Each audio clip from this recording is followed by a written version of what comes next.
welcome to the sexiest podcast on the whole of the internet. Not just games, the whole of the internet. My name's Adam Cook, and joining me this week is Gary Bailey and Adam Carroll. Oh, hello. At the same time. Whoa, how's it going? I'd like to throw you guys off. I think that's what he meant by the sexy. You just went both at the same time. That is the sexiest way to take you both on. This crisis went really weird really quickly, but I'm going to add to that by just saying that right up front, it's really important that people know that I have my shirt off. We are into the territory of shirtless in cyberspace. It's those of us in the UK, which if you're new to this podcast, you can tell probably by my accent, and I would assume Gary's. Yep. I would, if you don't know where I'm from, or if you think I'm from anywhere other than England, then I don't know. Know what's wrong with you. I did see that Nick on Twitter thought you were from Scotland, which was an interesting one. I'm hoping he was joking. I'm hoping he was deadly serious. What? And that he thinks Adam Carroll was Australian or something. No, actually, right, before we go on here with this is actually quite interesting because since I've moved to Canada, 2 people have asked me if I'm Jamaican. I'm not even fucking joking. That took me by surprise a little bit. I'm not going to lie. Absolutely, one of many on this podcast. Jamaican. Like, honestly, I was on the street with my girlfriend. I was talking to her, and some guy tapped me on the shoulder and said, he goes, "Sorry, are you Jamaican?" And I was like, Wait, whoa. A random stranger you're talking about walked up to you and tapped you on the shoulder. I'm waiting for the traffic lights to change. I'm standing there holding my girlfriend's hand. I get tapped on the shoulder, asked if I'm Jamaican. I said, what? And he literally just, that's it. He doesn't say how. Doesn't say. Hi, my name's Bob. Just hope everything's cool. By the way, he just literally taps you on the shoulder and says, "Are you Jamaican?" Yeah, he just went, "Sorry, man. By any chance, are you Jamaican?" And I was just like, Was he near you? Were you talking? Like, well, I don't. He seemed. I'm sorry. He was standing waiting for the lights as well to change. But like, look, man, he seemed totally fine. I didn't see anything wrong with him as I was standing next to him. I was aware he was next to me, but to turn around and ask me that, like, holy fucking smokes! Like, what way do I respond? Well, straight off, I'm clearly not Jamaican, but my face, honestly, it was just.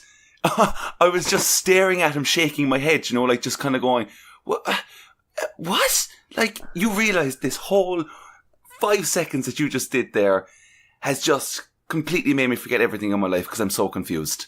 Like, I tell you what, though, you should find him and thank him because it's made a fantastic start to a podcast. Maybe he knew. Maybe he secretly knew. He's seen your picture. He knew who you were. This will give him a story, he thought, maybe. And it's happened twice, just so you know. It's happened twice. That same thing? That exact same thing. Someone asked me... Different bloke? Someone asked me in a supermarket because I was kind of like talking shit. And I was just like...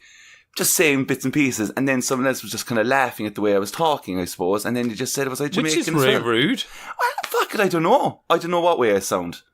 Fucking Jamaican, apparently, anyway, but that's the way it is. No, but you said they were laughing at the way you speak, regardless of what accent they think you've got. That's very rude. Listen, let's talk about some video games, because I don't know what you're allowed to say nowadays, and I'm frightened someo's going to say something, or that. Who knows? When I say someone, what I'm saying is I'm frightened I'll just suddenly do a Jamaican accent, and we'll all be in trouble, and like, your Jamaican the podcast accent, police will ban honestly, it'll have to be done by the end of the episode. I'm just going to put it out there.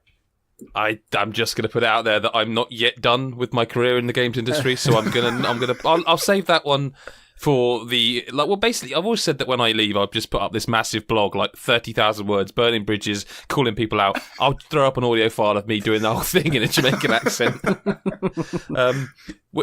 no segue. I was going to say rather like Red Faction Guerrilla Re-Mastered, but it doesn't work. Let's get this out of the way. Well... No, let's ask. So I'm going to say, just straight away to make this a 50-50 split, where basically the one of you's got to pick to say if it's good or not, I actually can get behind the way THQ Nordic do their remasters. Like, the Definitive Edition was bad. Not the actual remaster, the title. I'm talking purely about the titles, by the way. ReMARStered. I can get behind that one. The only problem is, when you say it, it doesn't sound any different to the way you'd normally say it. Because of your accent. No, excuse me. You mean because I say remastered the correct way it's supposed to be pronounced, you mean? Is that what you're getting at there? Don't know about that. The North is clearly better. I mean, I just said it. Like, I literally... Listen, I will get behind the fact that there are ways, the Northern accent there. I mean, you will always sound better swearing than I do. Gary. Yeah, There's no, and actually I would say, Adam, your accent, you'll probably also always sound better swearing than I do. But it is Jamaican, so that's the way it is, you know. I was trying to get you into it. But listen, Red Faction Guerrilla Re-Mastered. I can't do the accent. I can't. Remastered. Red Faction Guerrilla Remastered. Yeah, it's all right to do the that's accent of you because right, you're here. That's fine. Yeah. So hang on. So trying to do that with them. Right. So remastered. Remastered. No, ReMARStered. I can get behind this. Before we move on to what the game is, are you guys? We'll start with Adam Carroll because he hasn't played this version. Are you in favour or not in favour of the? I was going to say joke. I'm not sure it's funny enough to be classified as one, but the titling of the game. I think the humour I don't really see because I don't really know the in-jokes amongst the company, if I'm thinking that hard about it, honestly. But, like, as a marketing thing, it works, but I don't really go for it. I don't really... Okay, because what was the other one they did? Gary will be able to get this to me. There was Definitive Edition, There was the which was Dark War-Mastered. Souls 2. War-Mastered Edition was the first that just one. makes no sense whatsoever, really. Well, it's war, isn't it? But so Adam's... It's like they I just would didn't feel like even he's try. against- it doesn't do much for... I just think it... I don't know. It's just a bit cheesy. Okay. And Gary, where do you stand on the naming convention? It's nothing to do with the tone. It's completely against like the tone of the games. But Is it though? Is it? Yeah, I think so. I mean, overall, like not just this one. But all this of them. game. Yeah. Because let's get into this. Let's not beat about the bush. Right, I fired this up and played for an hour, a couple of nights ago, and the game starts with a scene where you and your brother, some shit goes down, blah blah blah, and I skipped all of that because I just wanted to get to the gameplay, which is surprisingly still as cathartic as it always was. Like you just knock the living shit out of everything in this game. It is. I was surprised by how quickly my sort of hour and a half went with this, Gaz. Yeah, it's just. I always found it quite genius that they went for the open world. It's like you went Red Faction, which was always about blowing everything up, basically, and then someone decided, hey, let's stick it in an open world on Mars. Like, all right, and the game was born, and it's brilliant. And that destruction engine is still fantastic. Why is no one doing this? Like, I will say, like, 'cause I'm playing on Xbox One X and it's very smooth. It's not, I wouldn't say it's pretty, but it has its moments. There is still some slowdown in spots when it gets pretty hectic, and I've heard this the same on PS4 Pro. Yeah, the which Pro, you played on, didn't you? Yeah, the Pro version of like the high quality graphics mode is awful.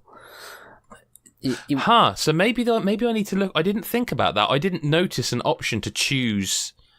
But then maybe that's because it's an Xbox One X, whereas the PS4 Pro you have to pick. Yeah, maybe the X, it doesn't give you the option. I'm not sure. It was in the option. I think there is just like a graphic options or something like that. Okay, I'll have a look. But yeah, it's like when you put it in performance, it still looks good and it runs dead smooth. But yeah, the high quality mode is near enough unplayable. It's just Brilliant. Well, I mean, high quality, unplayable. Yeah, perfect. Well, that's it. It's just like when you're trying to like aim for one, and at such a low frame rate, you can't. Because so did you change the controls, or did you go with the default? Because I changed the controls because I remembered that this game's old, and this game if you're playing with the sort of base controls, left trigger is not aim down sights; it is clicking the stick in that does that. I didn't even think about it, to be honest. Did you not? I changed it straight away to be more modern controls, like alternative number 3 or whatever it is on there. Yeah. Because I appreciate it's an old game, but I think that's an important concession to have. I don't know if you could change them in the original game or not, but they're certainly in this version. I just feel like 2008. I would have noticed. Like, surely by then we were into the. Well, maybe we weren't. Maybe we're just kind of on the cusp. Maybe. But, like, this game's a lot of fun. I don't think I'll play through to the end. I think what it's done is wet my whistle to remind me that I actually would... I would have no problem... I mean, this isn't the last Red Faction game, was it? There was one after Yeah, this, there was Armageddon, which was kind of all more like right. Dead Space. See, I was going to say Lost Planet. Yeah, maybe like a combination of the two, I suppose. Yeah, but yeah, it was all right. Yeah, it didn't quite capture the same spirit. No, but I would like... Well, I don't know what I would like. I don't know what I would want them to do with this. I think if there's something there. They'd have to go open world again, I think, because that was... You say that, Gaz. I zoomed that map out, and that was the moment where I was like, yeah, I remember now. I'm never going to finish this. Because if I'm honest, like, I didn't play much of Guerrilla when it came out. I think I played 1 and 2. I played 1 and 2, finished them. But I remember at the time when I got 1, it was probably the first video game I played where I was kind of truly impressed by it, so I could just blow this wall up and go through here as a shortcut. Do you know what I mean? It was and you can do that. And you can do that, and I remember being like completely impressed. And then I remember 2 was just a really action-packed version of 1. Like, it was just crazy over the top. Turned it into like Die Hard. Yeah, weren't you able to like dual wield weapons and stuff, like, so there was all that going on. But I the open world aspect, like, if you go open world, then you're kind of just losing that. I like when it's just confined in a small space, and you can just kind of navigate by being smart with the environment. That was kind of a cool thing about Red Faction for me. Do we want this series to come back? That's the question. I'd like to, but I don't know. I don't know what they'd do with it.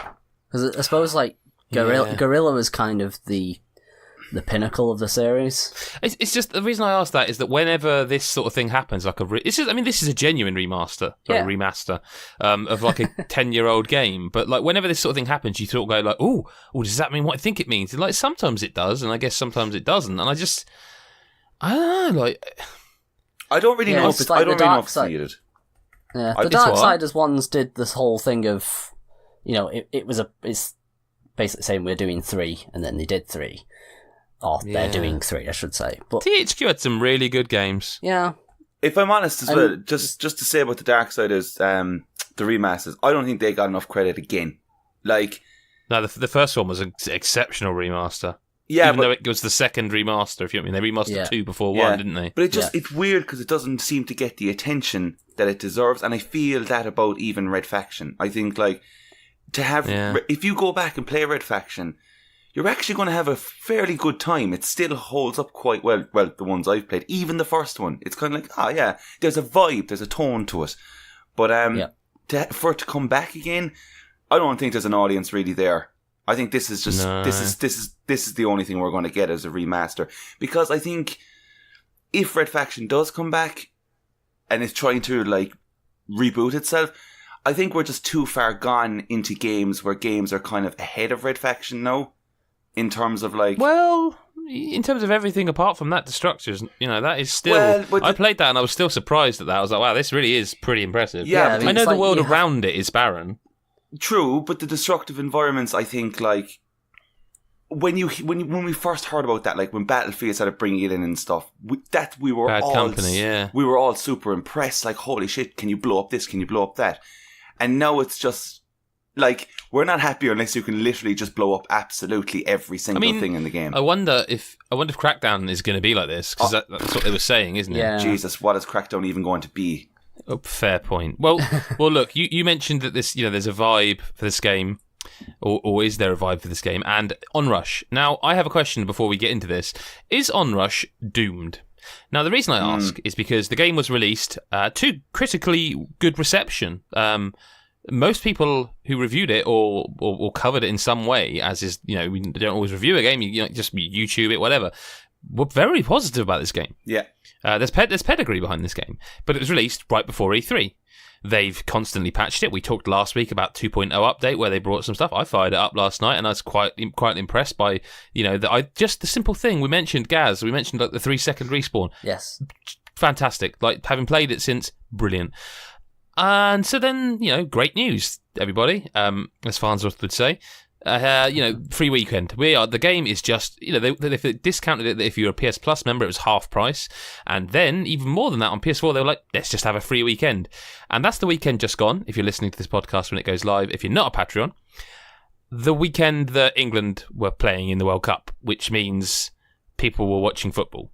Not everyone. I'm not pretending that everyone who plays games watches football, just the same way that not everyone watches wrestling. Plays, we all have varied interests, but there's a big cross-section of sports fans that play games. That's why sports games are so popular. And Onrush's free weekend was this weekend just gone. right in the middle of like the quarterfinals of the World Cup. Yeah. Now, I don't want to be negative because I really like this game, but it feels like every decision they make is smart and with heart, but it feels doomed, and I really don't want it to be because it's, as we said last week, it's one of the most unique, original concepts, which is why Adam Carroll has been playing it via the free weekend and is now going to break mine and Gary's heart, I'm guessing.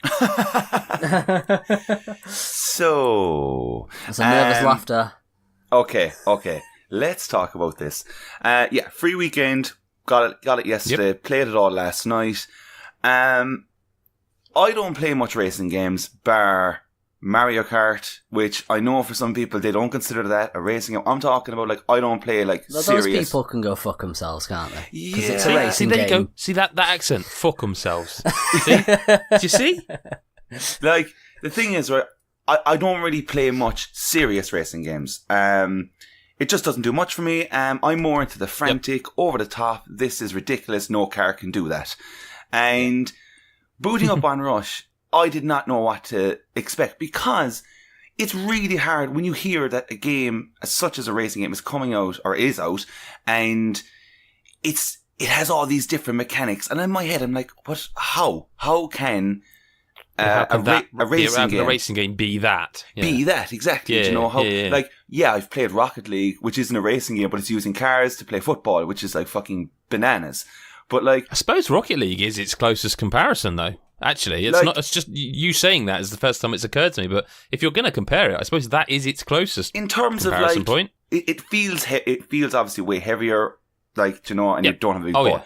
But anyway, booted it up. I gotta say straight off that the opening cutscene is so action packed. It's so action packed. Like the way it's how do you feel about the attitude though? Because I think it's you look at it and it's like, oh, this is colourful, this is cool, I'm in. Then it's got a very specific attitude about it. And how did that? I kind of felt radical. I felt personally, and one game I don't really hear said about Onrush, and I'll get to what I actually think of it overall. But people are comparing it to the likes of Overwatch, right? Yeah. In its gameplay, which is fair enough, and there's a bit of MotorStorm in there, whatever. Definitely. Actually feel a bit of SSX in this with cars. Yeah. Okay. Yeah, like, that's a good one. I didn't even think of that until. But it's the fact that all these comparisons are coming up and none of them feel like 100%. Oh, it's like that, because it's more like it's like that, but also that and a bit of that, and also kind of feels new, don't you think? I mean, it's such a I don't know. Sorry, go on. So the SSX thing comes from. When I started playing initially, now the whole presentation at the beginning with the menu, as you said, Adam, what did I think of like the kind of attitude?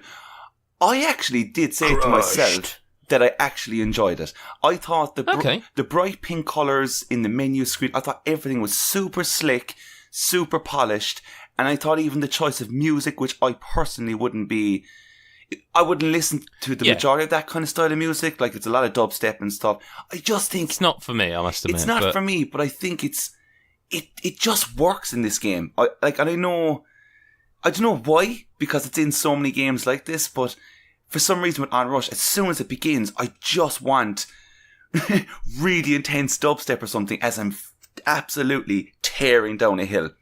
And when it initially started, there's so much to take in your first race. Because you're just like, definitely. So what am I doing? Am I just bombing down this hill and crashing into people? But I was so surprised by everything that was going on.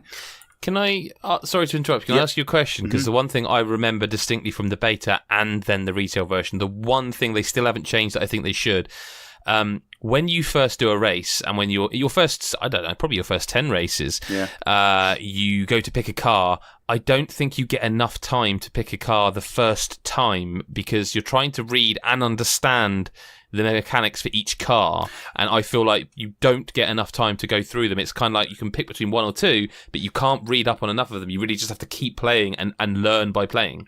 See, I completely agree with you there, because that is one of the kind of main issues I've had with my time on the game, is that, like, there is tutorials, and you can go into an... Well, they've added them. That was part of 2.0, really? is that you can just... Yeah, that wasn't there, was it, Gaz? No. It was just like the first time you picked a car, I think in the campaign, you'd get a little give you a video, but that's about the extent of it in like the original version. Like, don't get me wrong. Like, tutorials for majority of games are needed. However, I absolutely have zero fucking time for having to pause the menu or go to the main menu, go to tutorial section and just fucking read how to play the game. I really dislike it. I'd rather be at the beginning of the game as I'm playing. Just show me step by step, but don't obviously like do a Skyward Sword on it. You know what I mean? Just this, like, pause it for 1 second, have it come up, and just the standard way. That to me is the only way tutorials should be, because you're never going to realistically, unless you really want to know, such as the trick aspect of the game, like doing stunts or whatever. Like, when you first played like this game, I didn't know I could do tricks, because the cars don't feel like they're going to like flip over and stuff like that, you know? So all the tricks that I was doing were by pure mistake when I was ramping up a ramp at the very edge, and I did a barrel roll or something, you know, something crazy like that. And I just, in my head, went, oh, that was amazing, I want to do that again. But like, I really love the way it does that though. Like, the barrel rolls are so easy to do. They actually are, yeah. Just like by virtue of it, just the way the game's designed. Because I remember playing the beta, and like the first time I did it, I was like, that was amazing. It was only later on that I realised that it's actually, I had nothing to do with it really. But it's really cool. But that's kind of, it's really cool, but in some cases I like to be able to eventually be able to do that, you know? Like, I wonder, will I be, like, because I've only obviously had like, I played it all last night, but I wonder if I purchase this game, which I'm really like going to probably do, because with G championing this game, I do think that this game is in a bit of a shit pot at the moment, and it really is. It's a real fucking shame, because I haven't honestly gotten into a game like this in years. Even when MotorStorm came out, which is kind of like the last of that kind of style, that I didn't even get into that. I was like, meh, whatever, I don't care. Like, Forza Horizon was maybe the last racing game where I was like, oh, this seems like so much fun and whatever. But this is doing something completely different. And the modes, I think, are very interesting. And what blows my mind throughout the whole thing is it never lets up in its, like, excitement, because you're never behind. You're never behind too far. You're always in the mix of everyone. And it's just carnage from start to finish in whatever mode you're playing. No, there's a problem to that for me personally, and that is when you're in the mix of all this that's going on, it's way too hard to focus on your HUD. Like, I just honestly could not, like, I can see my boost, but I can't focus on who's really winning, because it's so goddamn fast, and there's so many people hitting you. It's and a busy game. It's very busy. Now, for some people, that's not an issue. That makes it exciting. But it just, I don't ever really know if I'm winning or not. And I know I can just look at the top of the screen and see a score. But the score is ramping up so fast, because the whole meaning of this game is to consistently keep boosting. And that is so much fun. But, like, sometimes I just end and I go, oh, we won. Oh, fantastic. But, like, that is also strange because of each vehicle having a strategy. And that's another part of, like, how unique this is in a racing game. Like, that's where the Overwatch aspect comes into it, I guess. Like, there's a vehicle where you're pretty much just a tank.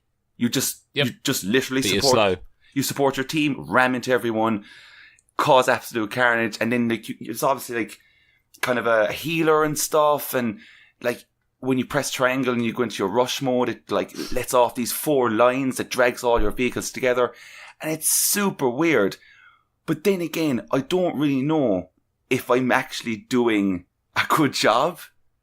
Do you feel that way at all, or like, because when you pick your vehicle, you understand what Eventually, no, maybe. I think a bit more time and you will. I think there is an awful lot going on, and you have to concentrate on a horrendous is a bad word, but incredibly quick amount of action. So much is going on, like actually going on, as well as going on under the hood, if you pardon the pun, that I think eventually it does become, You sort of stop worrying because you know what you've got to do, like whether it's get through the gates, whether it's get in the zone. You know what you've got to do, and you worry less about the score and worry more about the doing of it. Like it's a bit like Overwatch in that respect. Like you have to stop the payload or escort the payload or whatever, so you just do it. You know what I mean? Yeah, and I have to say as well, and this honestly, I said this out loud when it happened, but when we were talking, I think it was last week's episode, and we were saying what game mechanic we dislike. I think it might have been the Patreon section, maybe. When I was playing Onrush and when I just like rammed the car and it just slowed down, I'm sorry, that mechanic will never get old. It will never get old when in a racing game. The burnout crash thing. It will just never. It's so unbelievably satisfying, and I love that Onrush just goes, here, do you know what we're going to do? Do you know that mechanic you love? Yeah. Well, in midair, hold down the X button to land on top of the car and just crush them. Like when doing that is so unbelievably satisfying, dropping your entire vehicle on top of another vehicle and just slamming it into the ground. Like, it does so much, and it does it so well. But how long it will keep my interest is another thing. Because I just feel racing games, I don't know what it is. I just, it's not... So I don't think of it as a racing game. Not really.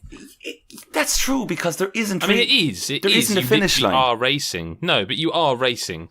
But you're also not. It's just... I don't know. It's a strange game. It's a strange game, and... We categorise it because everyone feels we should categorise everything, but part of me wants to just say, this is a new genre. And it's also... It is and it isn't. It's not a hero shooter like Overwatch, but it has elements of it. It's not a racing game because there's no finish line, but it also is. Like it's difficult one to pigeonhole, and I think perhaps we should just stop trying, if you know what I mean. Just accept it's something new and interesting, and more people should do that and stop just going, oh, I'm making a game with cars in it. It's a racing game. This is a developer that's gone, we're making a game with cars in it, but it's not really a racing game as such. Yeah, I honestly just think it's a car fighting game. Like, yep. That is, and it's Destruction Derby almost, you know, something along that lines. And I don't know, it's really cool to see like a developer to, like Codemasters to sit down and just like create, like considering they had like Colin McRae Rally and stuff. You know, they were once in an area where they were creating very legit racing games, and then they went, look, we're in this day and age where people are doing racing games, proper racing games now, and it's obviously like, that's it. We need to try and step it up and do something more off the wall. And Onrush it is that. And when I was playing it, I definitely was kind of going, oh, that's cool. That's cool. I like that. That's a lot of fun. Yeah. And then I went away from it and I was kind of going, Jesus, Onrush is it's really cool. It's a really, really cool game. It's the game when I'm sat there thinking about playing a game. Even if I've like, I know I've got, and I'll come to this in a minute. If there's a game I've got to play for work, it's the one that sort of scratches the back of my head. Like, I kind of want to just play a couple of matches of Overwatch. Well, out two Onrush, you know. Yeah, and I have to give credit massively to the actual like level designs, because there's nothing better than having like a good solid 15 seconds of just pure open land, and you're just tearing down a hill, and then within a split second, a ramp appears, you'll ramp, and then you can just see your doom ahead of you. And it's just this massive pillar that you just get wrecked in. And it's just like, it's just really well designed in that level, you know, that kind of way. The problem I think they've got is that people, I mean, I'm one of them, that there are, I mean, you might have played enough to be able to answer this, but like the mode I don't like is the zone one. Oh, yeah, I hated that. Yeah. Okay, right. So they're in an awkward spot because they're not going to just say, right, everyone's saying that, we're just going to not bother with that mode. They also can't put different hoppers in there so you can select not to do that, because they must know their player count's not as high as they'd want, hence the free weekend, hence the discounts. Mm-hmm. So you are forced to do that. Mm-hmm. Because so there's no separate hopper where you can say, like, don't put me into zone matches, because there's just not enough. They need everyone in the same playlist. Yeah. And that's going to pose a problem going down the line. Yeah. I think, because people like me will just be like, I just don't like that. I like all the other modes. I just don't like that one. I find, for some reason, I don't feel like I'm ever quick enough. I can never get in the bloody zone. Yeah. There is a lot of skill required in, like, in that kind of mode. I think the best mode on it, and it's a mode that like has existed in so many games, but I honestly think the countdown mode is my favorite because of just the general concept of the game, having to get through checkpoints, and honestly you'll have like a half a second and you just get there, and it's always edging on 1 second each side. Oh, motorbike's back, lads. Sorry, I haven't heard that in a few weeks, have we? Sorry. Oh. You might not even be able to hear it, but trust me, the listener at home is hearing the Harley Davidson outside my house. Sorry about that. I'm not going to edit this out because this is too real. Sorry, Adam. But I think the countdown mode, like, which is basically like checkpoint, flag, whatever you want to call the actual mode, I think it's really good fun, and I also think throwing in those shadow vehicles to get speed is so cool. Yeah. It's like, but see, that's where it's like a MOBA almost. Like they're the creeps.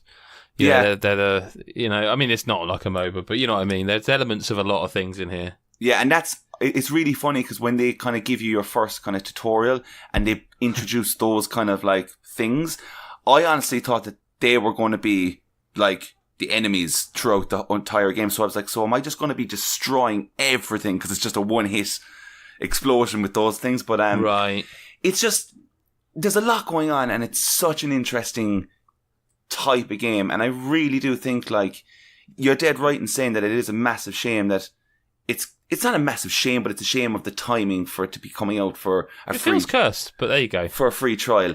But even at that, it's on sale. I think. Well, I know in Euro it's like €35. I think for the standard edition of the game. Well, it's 25% off with another 25% off if you're a PlayStation Plus member. Okay. So that probably £25 probably at the maximum. So yeah. So like, even if you're like sitting on the fence and even if you're hearing this now and you're kind of going, shit, I wish I availed of that at the weekend. Yeah. Take the gamble, buy the game, because I really feel like that they are passionate about this, and I do think that they were in their own hearts onto something a bit more, like, because we're chatting about it. This is like the third time that this game has appeared on the podcast, whatever, in discussion. Yep. I don't play these kind of games. I'm pretty sold on it, so I think it's well worth a gamble, and just or even a blind buy, not a gamble, just a blind buy. It's really, really interesting. Well, we'll get on to news now, but I just wanted to mention very briefly that I've had a bit of a Switch renaissance. I haven't played the Switch much recently, bar stuff I've been working on. But I played a bit of Crash Bandicoot on Switch, and I think it's fine. It's Crash Bandicoot again. I do think it clearly doesn't look as good as the other versions, which I suppose is to be expected, but is also a bit disappointing. I'm playing some Captain Toad Treasure Tracker on Switch, but I'm a big fan of that game, man. I think it's. I mean, yeah, it's very straightforward. Look. It's very straightforward. It's very well. Like straight away when I started playing, it's like, oh, this is just lovely. Exactly. I never actually played it. So it's just it will make you smile. Yeah, I played those levels that were in Mario 3D World. That's what. Okay, yeah, and they were fun. So I imagine it's kind of just World. a much bigger version of that. Bigger and more in depth. Yeah. I mean, I'm talking about the Wii U version because embargoes are weird, and this is a. Yeah, but yeah, it's one of those games that just makes you smile. Just makes you smile. Yeah. And also I have played past the demo of Octopath Traveler. I can't really talk about it because again, embargoes and stuff. But suffice to say, yeah, that's a video game, isn't it? Adam Carroll. Are you feeling it? I'm feeling it big time. Yeah. Yes. But again, it's a fucking enormous game, by the way. Mm-hmm. I haven't finished it, so that's a guess. But I have played, it seems very big, very big. I've seen people, like other critics, say they're like under like 50 an hour or something within the game. I think that's probably just I mean, I don't know what I can say because I haven't got the sheet to hand, but like I would say easily 50 hours, and if not more. But that's the impression I get. Pretty like. In a nutshell, though, you can speak about like the 3 hours that we've all kind of played if you have gone near it. Yeah. Like what's striking to you? Is there anything? Everything you said about it, like everything. It's just I can't say the thing I want to say because it sounds a bit too reviewy. But this game, has scratched an itch I have had for some very, very long time. Exactly. And I think maybe you and I need to talk off podcast or when the embargo's lifted. But yeah, this game's scratching an itch that I knew I had because I've talked about it before, but I didn't expect this to be the one. And yeah, everything you said about the soundtrack, my word, wow. It's amazing. Yep. It's amazing. Yep. And like that, I didn't say like that is scratch an itch. I didn't say that, but like that is, in a summary, that is the line. That is the line to it. Because we come from a background where we love these style of games, but we just think maybe the time has passed and we don't really have the patience or really the time to play it. But there's something when I did though, that 3 hours, I was like, I need this game. I need more of it. Dude, the art style. Like, yeah, I'm not as sold on that as you, but I do think it's very pretty. Really? You're not? Again, it's stuff that's I can't really get into it yet. I do have some things I want to say about that stuff, but the time's not quite right because I'll get sued. Well, I don't know that I'll get sued, but I'd be breaking an embargo. Let's talk about some news. Castlevania Season 2. What do you mean Castlevania Season 2? Castlevania is a video game. It's also a Netflix original, and Season 2 is double the length, and it is coming on October the 26th. I am very excited because I thought that first mini sort of series, 3 episodes, was fantastic, actually. I still haven't watched it. I need to watch it. It's not even long. It's only like an hour, isn't it? It's 4 episodes, like 20-minute long episodes, like 2 hours. Yeah. It's really irritated that it was that short. Yeah, I really wanted more. It was really. I didn't realise it was so short. Yeah, it's 3 episodes. They were testing the waters with it, I think. Yeah, maybe. It was really good. It's like, don't get me wrong. It's going right as it finishes, doesn't it too? Yeah, it's not like. It's anime. It's anime ass anime. Do you know what I mean? It's anime as fuck. But like, I think it looks fantastic, and I think it really seems to aim for Castlevania fans more so, which is fair enough. But like, it's so gothic. They hit that whole gothic theme so well. Oh yeah. And yeah, I'm really happy it's coming back. Have they mentioned like how many episodes this one's going to be? They said double, so it must be 6. Okay. Still, in my opinion, too short. Like, I would definitely take a 20. Like when these kind of anime cartoon things come out, I'm kind of like, give me 10 episodes or give me 15 or something. Do you know what I mean? But yeah, I would like a bit more. Yeah. But I'll tell you what. Speaking of a bit more, right? This is perfect. Call of Duty is apparently there's the dev is staffing up for a next gen game. Okay. Multiple sources. A new job listing has basically posted that they are hiring for Infinity Ward is hiring for a new project slated to appear on multiple next-gen platforms. And given that like the rumors have been that the next Call of Duty is Modern Warfare 4, there you go. Excited? Like, is it? Thank you, Gary. I was just trying. Yeah, it's. I suppose for me, it's like leave Modern Warfare alone. Do something new. You know? Is that your impression of that guy that did Leave Britney Alone? Is that the northern version of Leave Modern Warfare alone? No, it's like it's done, innit? It's like that was the one that kind of catapulted Call of Duty to where it is now, or that began that whole process. Yeah. And it's like, okay, you've done it. You don't need to do Modern Warfare again. If you get in a completely new set of consoles, do something new with them. I think that's. Well, they might though. I hope so. I just don't think it needs to be a Modern Warfare. Like, if they're going to do a modern setting, fair enough. But don't call it Modern Warfare 4. Do it as something separate. Make it its own thing instead of just constantly. Doing. I mean, let's think. Call of Duty is the same now as it always has been. You know, the gameplay is the same. All they've done is they've added stuff like being able to double jump and shit like that. But the core gameplay hasn't changed since Call of Duty 4. And it's like, a bit like... Oh no, damn it. I was gonna... You gave me so many segues and I just wanted to take one. Go on, sorry Gaz, go. No, please do. But the core gameplay hasn't changed, you say? Yeah, that is exactly right. A bit like Shenmue 1 and 2, which is the coming back out on August 21st. Something else which doesn't need to happen because it's shit. Yeah. There we go. I'm going full bore on this one. Finally an opinion that you and I can agree on. Shenmue 1 and 2, Adam. I haven't played them, and I want to play. I'm excited. Like, oh man, I'm sorry. I know. There's some, but look, there's temper been that some excitement. Just temper the excitement. Yeah, Gary, because they will have dated poorly. I tell you, now, guys, you've left off a couple of whoppers this week.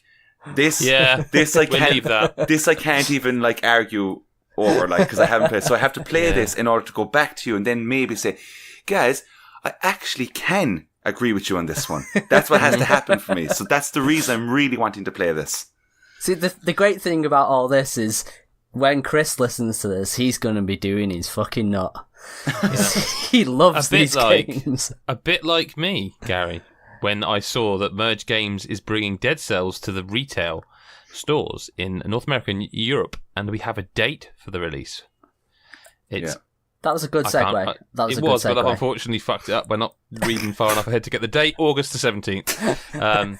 There's a rather nice... I feel I'm worried I'm overhyping this game. I've been going on about it for so bloody long. You have hyped it. I'm confident that people will enjoy it. I'm going to have to find a few pounds. I'm going to have to scratch together some money because I really do... You know, I put my money in my mouth but unfortunately the Signature Edition is only like... It's not... I can't see the price for the Signature Edition. Well, I think looking at it, it's like the ones that have been released before that's on right. Switch, and they were about a £10 or more or something like that. Okay, they so weren't that's like super expensive because it's not like a massive collector's edition, a statue or that kind of thing. So it's 2,000 copies it's limited to. So I'm gonna have to. I feel I'll regret it if I don't scratch together some change for that. And speaking of change, Fortnite's making some change, isn't it? 5 times as much as PUBG with half as many downloads, apparently, which is a messed up way of saying a lot less people are downloading Fortnite. But those people... No, I don't think that is what they're saying. I think they're saying that half as many are actually spending money on it. And that is insane. And that's not all the Fortnite news, because Playground mode is going away on July the 12th, but coming back later. And I wanted to talk about this because... My son was playing this the other day and he built like a little fort, like he built like a bridge between 2 forts. And I wonder, right, you know how people say like Fortnite kind of stole PUBG's lunch? You know, they had this game and then they released the Battle Royale mode. Yeah. I'm starting to wonder, looking at what this new mode is, where you get an hour to just play with you and just your friends, no competition unless you want competition, you can just muck around and build. That sounds a bit like Minecraft. Yeah. What if Playground mode is broken out into a third mode? Because the game's popular that kids are already playing it, and now they can build stuff in it.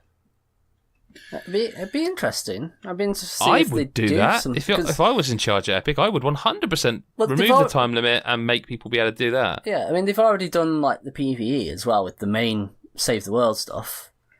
So if you bring in stuff like the zombies and that from that into Playground, where you can do your building, but you also, whether they do it like at night like Minecraft or something, and you've just got to...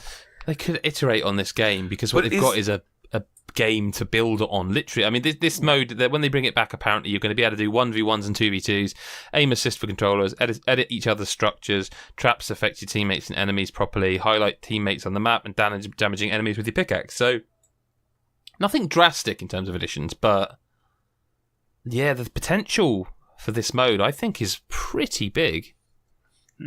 I think there could be honestly too much at times in games. I think like it gets to a stage where it might be good. Like if this Minecraft kind of idea is floating around, really and truly, like both of you, would you both continue to play? Because like if they start bringing that stuff in, that is when certain gamers, especially hardcore Fortnite gamers, are going to become so ridiculous at the game that these kind of new additions and these new mechanics kind of just get overwhelming, and you just can't really spend enough time to get that good at these things. So I don't know. It's going to happen, no doubt, that this kind of stuff, because they're just sitting on an absolute gold mine, and it's just people are all about it. I don't think we do a podcast ever, and there isn't Fortnite news. Do you know what I mean? Well, I don't think that's going to stop, because apart from anything, like, there isn't any news at the moment. It's the summer. nothing's happening, which is, fine. Means we get to play games. But it does mean we got a lot of listener correspondence this week. And I think some of these questions are going to be hard to answer, lads. I don't know about you. If you had yeah. So from our Discord, which you can join if you're a Patreon or not, go on Twitter, you'll find links for that. Chris Hyde83 asks, what's one fact about each of you that the other people on the podcast won't know? So, I can give you two very quick ones. One, I have a ginormous fear of frogs. I wondered where you were going. I really did wonder where you were going with that one. Are you sure you want to admit this? I know. I'm almost sure someone's going to tweet you a picture of a frog. Well, they are now. Now they've been given the idea. Listen, I have a strategy. I get through these things. It's okay. But I have a massive fear of frogs, and I've seen frogs with my own 2 eyes, and I have ran so goddamn far. Did you get frightened of Mario then when he had the frog suit? Well, I was thinking of Zelda with frogs and stuff. No. Hang on a fucking second here, right? Only real frogs, is it maybe? No, because there's something to be said about this, right? There has to be a huge fear of frogs. There is a horror movie just called Frogs. And also, if you think about it, frogs are in so many goddamn games, right? The Witcher first DLC, I think it's fucking, what was the first? Heart of Stone? Was that the first Hearts DLC? Of Stone. Yeah. You fight a ginormous motherfucking toad. Oh yeah, you do. Yeah. And I was so goddamn upset because it's disgusting, it's horrendous, and I just didn't want to play. Have you played so Resident annoying. Evil 0? Yeah. Did you get frightened at that bit then? Gary, everything. Mario Odyssey. What about the hunters in Resident Evil 1? Yeah. Because I kind of think they're just standing up frogs. Yeah, I suppose it's more like, I think, like the ones in Dark Souls. The but man, in Resident Evil, they even jump like frogs. They jump like frogs and they swing they do. I'm sorry, those hunters, they're frogs. So, but the thing about it is as well, is that like when Mario Odyssey came out, I remember getting Odyssey going, fantastic. And the first thing you possess, a fucking frog. A frog. No, I wasn't scared of that frog. That frog looked very lovely. It was a very friendly looking frog. But come on. Why is it a frog? Like, for fuck's sake. Because it's silly. And the second fact, this one's a whopper. This is an absolute mind blower. Because I remember I'm Irish. I'm actually Jamaican. No, right? The thing about this, before we started recording, Adam Cook, you sang a Neil Young song. Not to us. I did, yeah. Not from start to finish. I just literally did the lyrics to Hey Hey My My. Yeah, just so listeners know, you didn't just sing a song to us before we recorded. But anyway. They know what I'm like.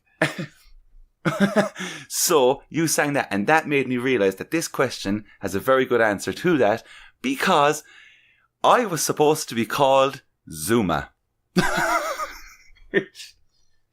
Which as in your name was supposed to... my name was supposed to be Zuma because it's the name of a Neil Young record, right? Okay. Yeah. And going back, my father wanted to do that because my sister's name is Lindsay, named after Lindsay Buckingham from Fleetwood Mac, who is... Yeah, that's good. I like your parents. Okay. So then my father went obviously crazy or something and decided... Yeah, I mean, that's a bit of a stretch. Do you know what we should do? Because it'll make it totally easy in school in Ireland. Let's call this Irish boy Zuma. And thankfully, my mother said, we cannot do that. But it was because he was listening to Neil Young. But thankfully, I wasn't supposed to. But that's one very random, very that's strange two fact. good ones, though. That's two good ones. Yeah. Gaz, do you want to go next or shall I? I don't really think I've got any. I'm a very boring person. Okay, all right, I'll give you one then. This is a whopper. I have a crippling amiibo addiction. Oh. That's not going to cut it, is it? I have a surprisingly large penis. Jesus Christ. No, that's not going to cut it either, is it? Do you know what? I'll tell you a true one then. I was born during a thunderstorm. It's not particularly exciting. Sorry? Like, born, was it in the house, in a hospital? No, it just was thundering. It was thundering and lightning. No, there was like a massive thunder and lightning storm while I was being delivered. And were you told this? Or Like, yeah, my mum told me. Yeah, like the world knew what was happening. yeah. I suppose if we're something going special. in that kind of theme, I was named after Gary Lineker. That's pretty good. The Walker's Crisp Men, well, also known as a football Indeed. player or something. Yeah. I'll give you another one. My initials are APC, which obviously spells out Armoured Personnel Carrier. Being a larger gentleman, never like that. That's never like that. Here comes the APC. Don't like it. Don't like it at all. I'm not gonna tell you the only fear I have because come on, not a chance. Because come on, we got no listeners way who because support people this will tweet me podcast. it. Don't be harsh. Listeners want to know. They want to get to know us. There's nothing you could do that is going to put me Don't at be a risk of that. dickhead. See, mine's Come on. easy Who because says? mine's like, well, you saw this on Sea of Thieves. The whole open water thing. That's Thalassophobia. Yeah, but I'm going to say that every time anyone ever brings it up because I'm just real proud I know that now. Because there's a subreddit for thalassophobia.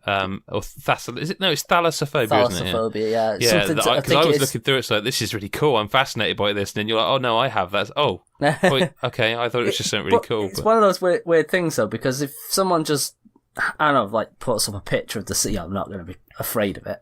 It's more the fear of actually being there or experiencing something of it, that kind of thing. Yeah. But mine wasn't as cool as, well, maybe cool's not the right word, but Chris's reasoning for his. Mine there is none. Mine is an irrational. No, but that's why the fears are irrational because Because fear of what frogs. is your fear, Adam?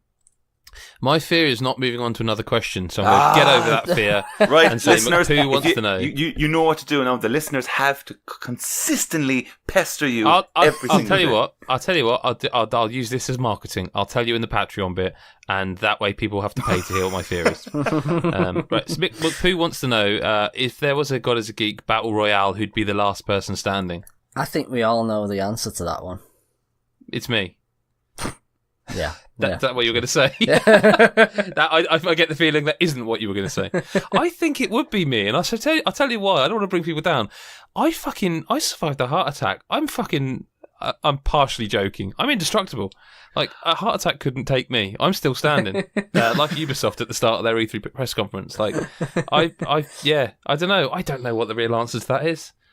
There's a secret fear. Hang on. A fact that people don't know about. I had a heart attack. No one's ever heard that before. I've never mentioned it. Bombshell. I don't know. Who would be the last one standing? I don't know. I'd say Nicola.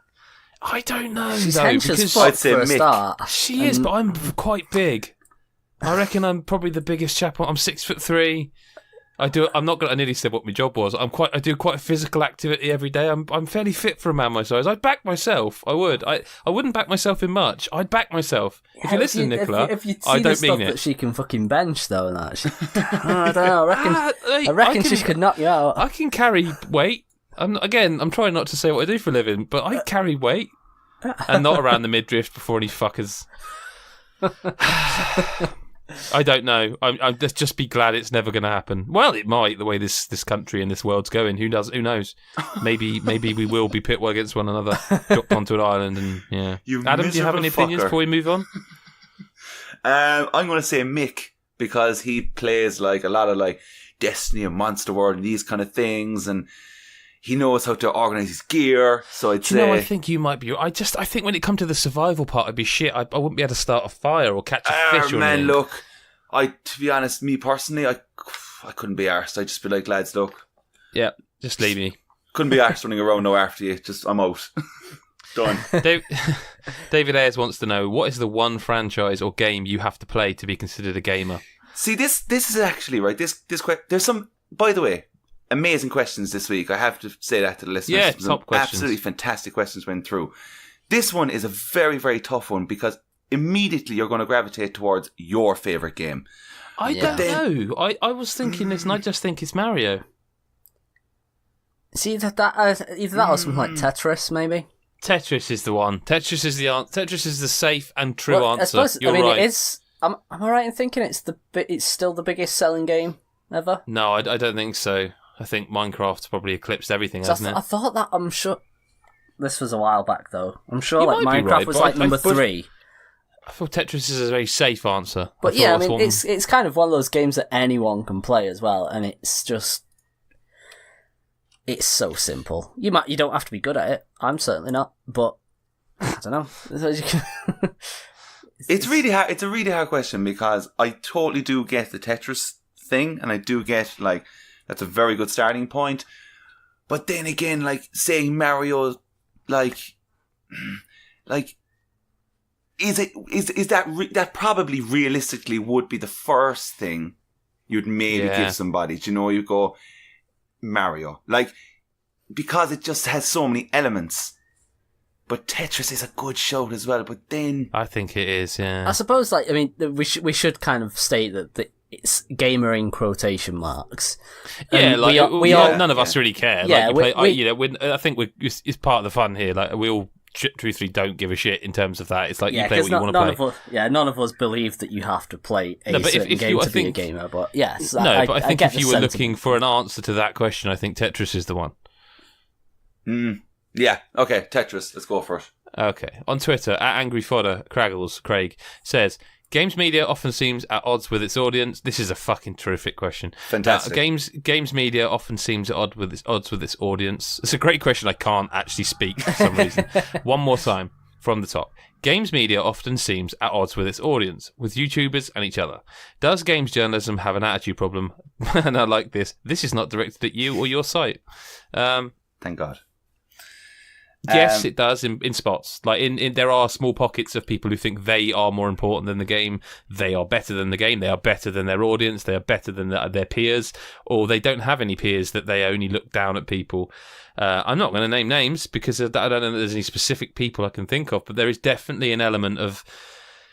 I think, again, not to be too insular, I've always very much tried to hammer home to everyone on this site that it's always a very privileged position to be in when you get a build of a game early and you get to play it early, because you're then helping guide other people to spend money or not on a game.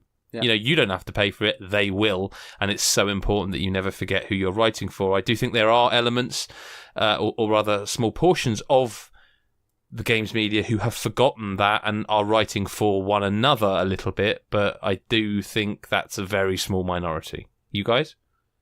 Yeah, I'm still on that whole thing of like, I love it when someone says to me, you know, I bought this game because of your review or whatever. That kind of, to me that's amazing. Like I'm like, yeah, because I'm like, I can't believe that.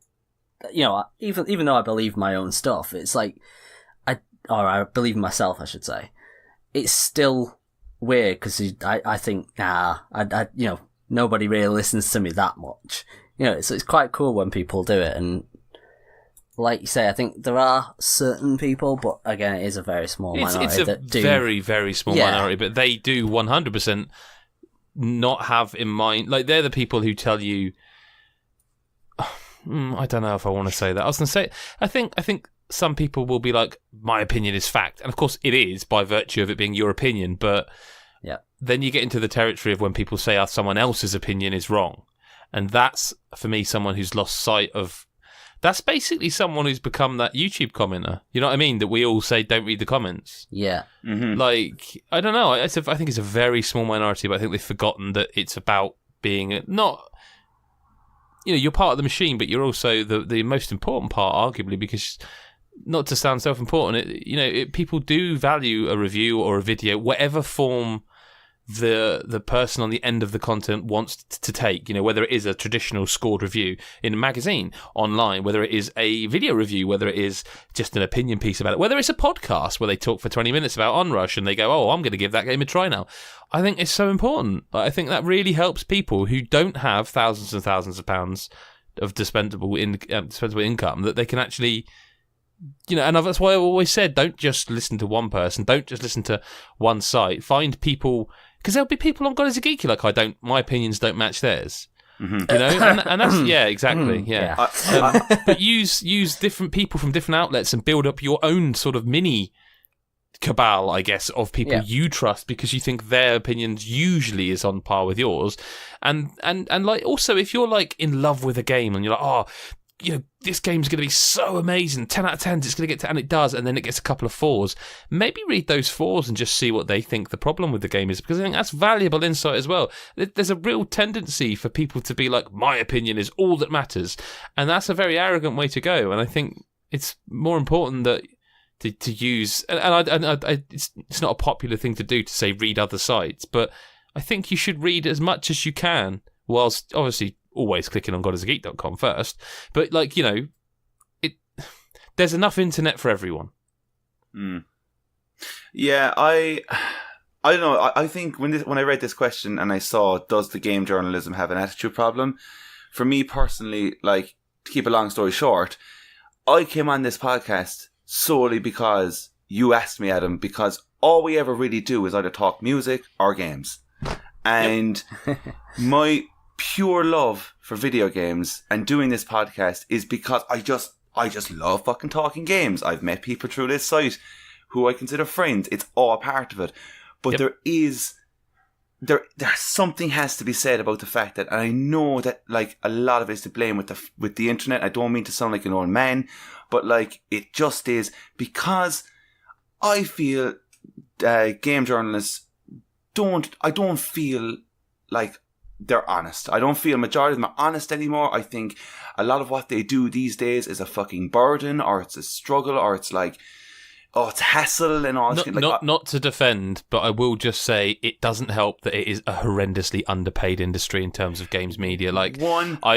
I've dabbled a lot now. Anyone who listens to this anyone who cares enough to listen to this podcast will know I've been popping up elsewhere recently, and I've been doing that for a number of years now, and it's not. There's some times where you think, wow, this is incredibly well paid, but the majority of it is always the overriding feeling I always got as someone in my 30s with a family, with a mortgage, is I am never going to be able to quit my shitty day job to do this. Never.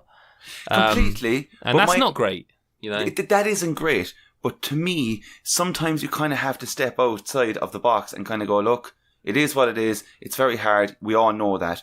But at the same time, when you were 5-6 years old playing video games or whatever, you weren't thinking of money then. You weren't thinking of that kind of shit. You were thinking of this game, everything about this game, what it's doing for your brain, the whole lot, and how it was making you feel. Honestly, as E3 passed, I've been listening to various video game podcasts that I do enjoy a lot. Now, I'm not naming names, but so many fuckers came on their podcast and they just say, we're so exhausted from E3. Don't get me wrong, it was amazing, but we're so exhausted. There was just so much going on. We were 2 weeks on the floor. Oh, boo fucking who? I don't give a shit. We're here. I'm in, I'm going to say it straight out. I'm in Canada in my fucking little bedroom, in my fucking underpants, because it's quite hot, and I'm doing a podcast, and I wouldn't change it for the world. And that is just the way it is. And talking about video games is fantastic. And there's very little that I see anymore in the mainstream audience from journalists that sound not to preach us or anything, but sound like us. When we talk about stuff, we're happy to do this. Some people it is just all money now, and I get it. But before you did that, you had more passion, and some people now they've become fed up and they openly don't get excited anymore about certain games, and I don't get what it's about. In a world that's fucking miserable enough as it is, why can't you be more exciting to people who are sitting at home and they listen to you for enjoyment and want to get excited about certain other things and get that game and communicate online with you? It's really fucking weird, and I don't really know where the future is within it all. Yeah. But all I can ever say about this is just have fun doing it and enjoy it, because it is a lot of fun, and it goes for absolutely anything. And I'm not trying to give a motivational speech or anything like that, because it sounds like that. Do it. But I do get very pissed off with people's attitudes because I came from a music background, and I dealt with nearly the exact same style of thing, where you have the bigger people and they're so pig ignorant to the little people, and it kind of has to stop. And I feel but isn't that the whole of the society, rather? That's just everyone. Oh, completely. But I'm just talking about in a simple world of music or games. I'm not trying to say I'm trying to fucking run for president, it's just, video games are just a simple thing where everyone is supposed to be in the same area, the same head zone, the same fucking thing. And when you're in a room and it's socially awkward, because I've actually, in my little time of being in this little world, I've been in a room with game journalists where I've been like, I know you from X, Y, and Z. I wouldn't mind having a beer, chatting, but you just don't get that impression that they want to.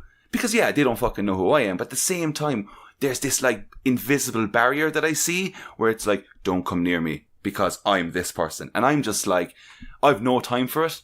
And I just, like, for me, I just unfollow these kind of people and I don't go anywhere near it. And for anyone that sees this kind of stuff, just get rid of them because it's no good for you. Just follow the people that you love and that make you kind of feel motivated because that's the only way forward, I think. Boom. Okay. Mic drop. Right. No, that's fine. Let's end on a quick hit then. John Legg at Leg_John. Alien Isolation is a fucking masterpiece. Don't know why he's telling us that. I remember playing The Last of Us while it was thundering and lightning storm was going on outside. What's the most atmospheric game you've played while being helped along by an outside influence? I can't think of one. The only thing I can think of is barely even tangentially similar. Is that I remember the PT demo was released not long after I was in recovery from the heart attack. I wasn't alcoholic or anything, and I remember that game. I was playing it to sort of test my nerve to see if I was okay. And I wasn't at the time. I had to go through some stuff to get better, but that shook me up so much I had to go outside in broad daylight and go and play football with my kids on the field because I was like, I just need to go and be with people. So I don't think that's quite the answer to the question, but it's, you know, if either of you got anything like that? Well, can we first address very quickly Gary? Alien Isolation, I don't think we have time for this discussion. Hey, but... hey, I'm gonna quit. It's gonna Adam Cook. I know, but this. We'll do a special one time. Let's just get Gary in a room and we'll do a one-time special. Get him to list all his fucking terrible opinions and we can just knock it out for once and for all. I'll very quickly say Silent Hill 2. Right. Was it foggy out? Yeah, it was actually the time. I remember vividly kind of like during the time of my first playthrough of Silent Hill, there was like, it was just really bad weather in Ireland and like it rains a lot there anyway, but this one particular week, it was very foggy. I remember going to school in the morning and on the bus going, fuck, it's very foggy. And I remember being kind of spooked out because I was only after playing Silent Hill 2 the night before. So yeah. Gary, are you going to say heavy rain when it was raining? Or have you got any?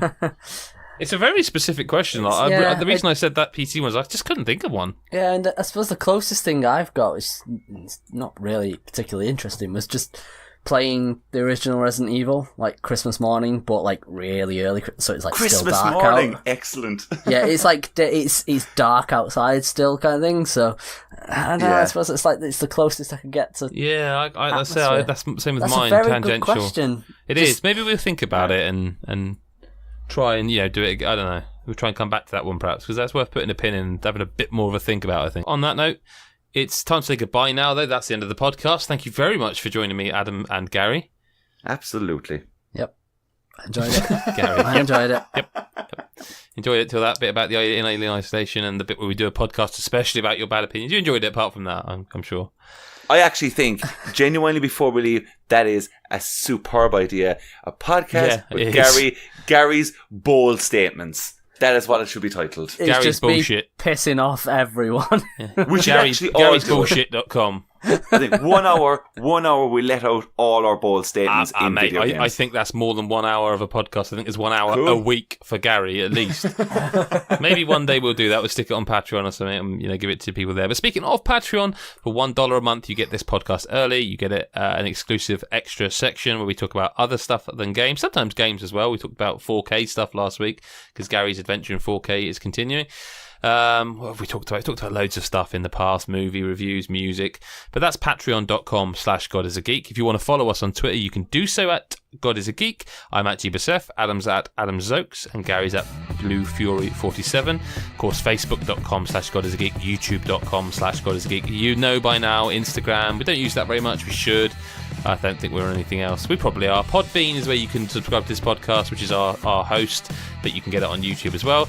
But that's about it for this week. Thank you very much for spending an hour and a bit with us. We appreciate it as always. Again, Adam and Gary, thanks for being here.